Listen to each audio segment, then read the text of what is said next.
Welcome সবাইকে। সবাই ভীষণ চিন্তা করছো, আরে লাইফে এত চিন্তা করলে হবে না, ঠিক আছে? একটা ছোট্ট কাহিনী বলছি। একটা রাজা ছিল, ঠিক আছে? সে কন্টিনিউ প্রজাদের ভালো করতে চাই, কন্টিনিউ, কিন্তু সে পারছে না। না পারার অনেকগুলো কারণ আছে আর কি, যে কেন পারছে না। সে তো রাজা, কিন্তু কিছু লিমিট থাকে, ঠিক আছে, যেগুলো সে হয়তো ক্রস করতে পারছিল না। তো এরকমই ধরো কিছু রিজন আছে।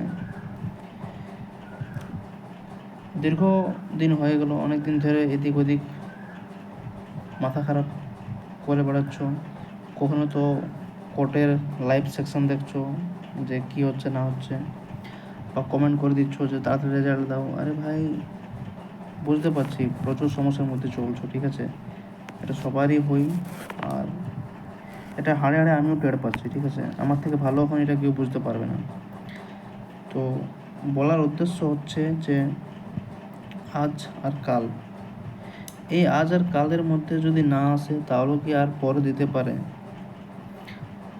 যেহেতু ডাব্লিউপি কনস্টেবল 2024টা একটা অনগোয়িং প্রসেস, ঠিক আছে, অনগোয়িং প্রসেস থাকার জন্য এটাতে ইলেকশন শুরু হওয়ার 10 দিন আগে অবধি চলতে পারে, এটা যেহেতু কন্টিনিউ প্রসেস।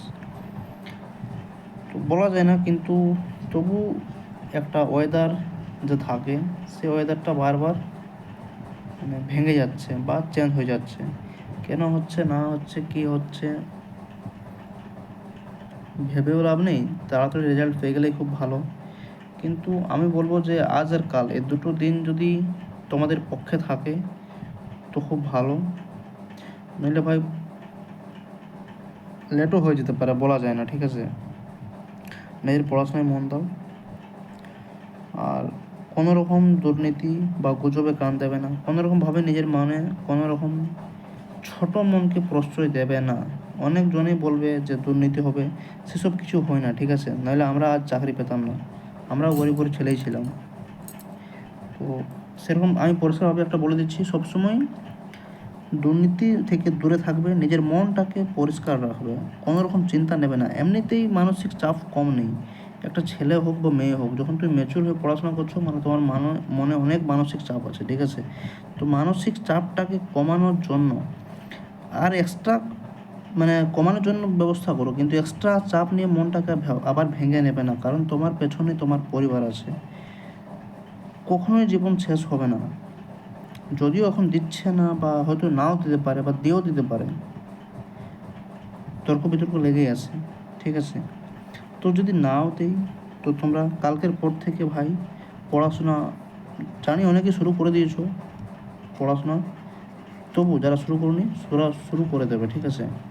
এটার মধ্যে থাকো, কাজ করতে থাকো। যদি পারিবারিক অবস্থা খারাপ থাকে, কিছু ইনকামের ব্যবস্থাও করতে থাকো, ঠিক আছে। হয়তো কেউ টিউশন পড়াবে বা কোনো রকম কাজ করবে, কিছু করতে থাকো। এটার উপর তাকিয়ে মোবাইলে রিলস থেকে এদিক ওদিক গ্রুপে ধ্যান দিয়ে নিজের সময় নষ্ট করবে না। দু একটা অথেন্টিক গ্রুপে থাকো, যেখান থেকে অরিজিনাল ডাটা পাবে, ঠিক আছে, বা ভালো ভালো তথ্য দেবে বা মনকে মোটিভেট রাখবে, এরকম গ্রুপেই থাকবে, এদিক ওদিক গ্রুপে থাকবে না। আর সময় নষ্ট করবে না। দেখা যাক কী হয়। আজকের আর কালকের দিনটা খুব ফাইটাল ডেজ হতে পারে তোমাদের জন্য, বলা যায় না।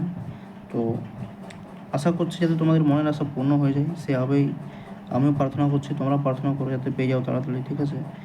তো নিজেকে ভালো রাখো, সুস্থ রাখো, নিজের পরিবারের মানুষকে ভালো রাখো, এটাই এখন তোমাদের কর্তব্য। সবাইকে নমস্কার, জয় হিন্দ।